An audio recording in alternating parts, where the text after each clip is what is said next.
खोब गोजोनथाव बाथ्रा रामफलबिल दख'र दुलाराय बर' फरायसा आफाद लोगोसेयै रासा रामफलबिल स्पर्ट्स आनचलिक स्पर्ट्स एस'सिएशननि बानजायनायाव दिनैनिफ्राय आन्डार 13 लोगोसे आन्डार 19 नि सिंनि जे हिन्जावसा आरो हौवासाफोरनि जे नैबे रामफलबिलनि सिङाव थानाय रुपनाथ ब्रह्म बे गेलेग्रा फोथाराव कचिं हाबाफारि लानाय जादों।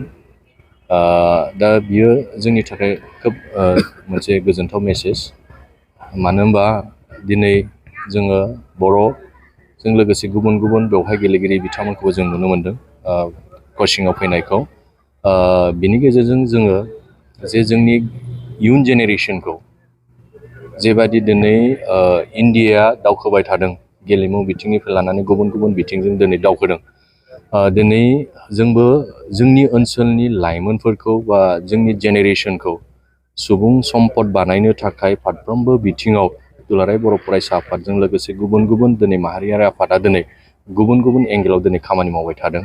दा दिनैबो जोङो स्पर्ट्स बिथिंखौ गोसो होनानै लाइमोनफोरखौ सासे मोजां गेलेगिरि बानायनो थाखाय दिनैनि थारिखआवहाय बिथांमोनखौ लिंहरनानै मोजां रोंगौथि गोनां जे कचारफोरखौ लिंहरनानै दिनै बेवहाय बादा खुंनाय जादों। दा बेनि गेजेरजों जों फैबाय थानाय समाव जोंनि लाइमोनफ्रा सासे मोजां गेलेगिरि हादोरनि जाहैनो हायो बा इन्टारनेसनेल लेभेलावहाय जोंनि बर' बा गुबुन गुबुन बे ओनसोलनिफ्राय गेलेगिरिफ्रा रिप्रेजेन्टेटिभ खालामहैनाय बेखौ जों दिनै लुबैदों। दिनैनि थारिखआव जों नायदों जे गेलेमु बिथिङाव बर' हारि जाथि हिसाबै बिराद दावखोबोबाय जोङो। हलिचरन नार्जारिया जेब्ला इण्डियान टिम जानानै दिनै नेसनेल लेभेलाव दिनै गेलेयो अब्ला जों बिराद गोजोननाय मोनो। दिनै 20-22 लाख बर'फोरखौ फिसाखौ दिनै हलिचरन नार्जारि हारसिङा दिनै फुटबलनि बिथिङाव दिनै बियो रिप्रेजेन्टेटिभ खालामगासिनो दङ। 145 crore इन्डियायाव दिनै सुबुं अनजिमा दं, बिनि गेजेराव दिनै हलिचरन नार्जारिया बर' जाथिनिफ्राय हारसिं दिनै बर' जाथिखौ रिप्रेजेन्टेटिभ खालामगासिनो दङ। दिनैनि थारिखआव बेबायदि नेसनेल लेभेलावहाय जायगा मोननांगौआ जोंनि थाखाय बिराद प्राउड। दा बेनि थाखायनो फैबाय थानाय जेनेरेसनखौ जोङो माब्रै फुटबलनि बिथिंजोंल' नङा गुबुन गुबुन बिथिङाव जोङो स्पर्ट्सआव जों जायगा लानो हायो, आवग्रिनो हायो। आरो जोङो जोंनि जिहेथु जोंनि जेनेरेसना मोनफ्रोमबो बिथिङाव बिथांमोनहा जे ओरैनो बेखार जाया बा गुबुन मोनसे बिथिंजों बिथांमोनहा नांथाबनानै थानानै बा गावनि लाइफ दानाय लोगोसे न'खर जे जौगानाय बा ओनसोलखौ मुं खालामनाय, हारिखौ मुं खालामनाय बे बिथिंखौ लानानै दिनैहाय हाबाफारि लादों। आरो फैबाय थानाय समाव जोंहा फोथायनाय दं निस्सय बे गेलेगिरिफोरनिफ्राय बा बे कचिं लाफैनायनिफ्राय सासे मोजां प्रफेसनेल फुटबलार बा गुबुन गुबुन बिथिङावहाय बिथांमोनहा मुं खामायनो हागोन, हारिनि हादोरनि सासे रोंगौथि गोनां सुबुं सम्पद जागोन बेखौ जों आसा खालामदों। आरो जोंनि मेसेजआ बेनो, साफ्रोमबो जोंनि गार्जेन बा ओनसोलनि जायफोर दिनै न'खरखौ बेंदों बा ससाइटि समाजखौ दैदेनगासिनो दङ, बै बिथांमोनहाबो जाहाथे गेलेमु बिथिङाव जावरिखांनायखौ लाबोनो थाखाय बिथांमोनहाबो जोंनि जे अर्गानाइजार हिसाबै जेरै रामफलबिल दख'र आरो रासा बिथांमोना अर्गानाइज खालामदों, बेवहाय बिथांमोनाबो गाव गावनि गथायखौ दोनफैनांगोन।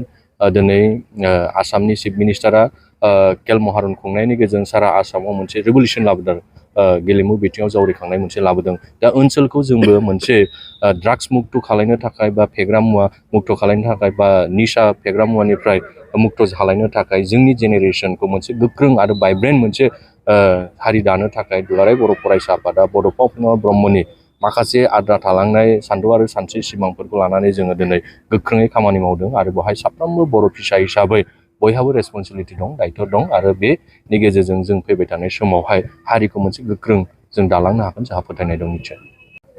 जोबोद गोजोननायजों फोरमायनो लुबैदों, जोङो रामफलबिल आनचलिक स्पर्ट्स एस'सिएशन आरो रामफलबिल आनचलिक कमिटि आबसु मोननै आफादजों ज' जानानै जोंनि ओनसोलनि लाइमोनफोरखौ फुटबलनि बिथिङाव जौगाहोनो थाखाय बे बोसोरनि दिनैनि अक्ट'निफ्राय जागायनानै जों बेखौ 22 सानसिम कन्टिनिउ लांगोन। बिनि उननिफ्राय जोङो प्रत्येक सप्तानि सनिबार आरो रबिबाराव साननै फुरा बोसोरसेखौ क्लास खालामगोन।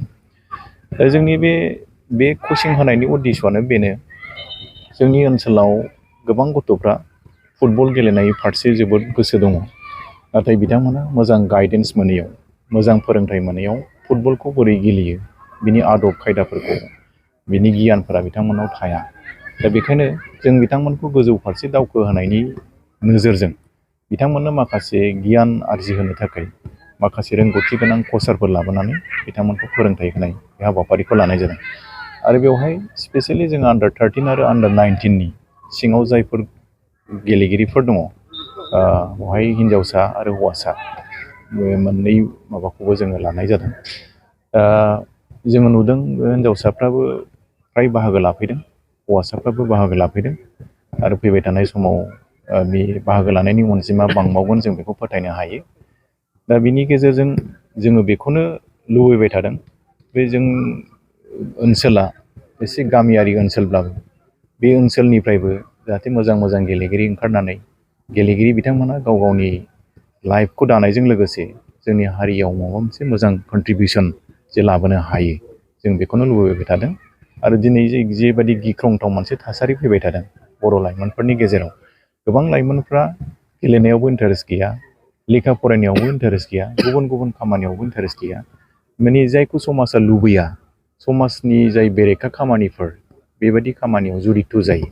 दा बिथांमोनखौ जोङो मोजां मोनसे लामाजों लाबोनो थाखाय अहर सेस्था खालामबाय थादों। बेखायनो जोङो हागौमानि सम लायै नायै गुबुन गुबुन समाव गुबुन गुबुन हाबाफारि लानाय जादों। दाखालि एसे सिगाङावहाय दख'र बर' फरायसा आफाद आरो हारिमु आफाद आरो बड'लेण्ड कालचार सेन्टार बे मोनथाम आफादनि जुथायै हाबा मावनायनि गेजेरजों जे कालचारनि हारिमुनि बिथिङाव मोनसे वार्कशप खालामनानै जोंनि बर'नि दामनाय देनाय मोसानाय बेखौ फोरोंनाय बे हाबाफारिखौ फोजोबखांबाय मैया। आरो मैया जोबनाय लोगो लोगो जों स्पर्ट्सनि बे फोरोंथाइखौ लाबाय। आरो बिनि उनाव जोङो बे कचिं जोबखांनायनि उनावहाय जों माखासे टुर्नामेन्ट फाथिनो थाखाय जों साखाफारा जानानै दं। जोङो आसा खालामदों जोंनि बे नाजानायनि गेजेरजों निस्सय बे ओनसोलाव गेलेनायनि बिथिङाव जौगाखांगोन, हारिमु बिथिङाव जौगाखांगोन। मोनसेल' थांखि, जोंनि गासै फरायसाफ्रानो साफा साफा सुबुं दोहोन जानांगौ, जों बेखौ हास्थायो।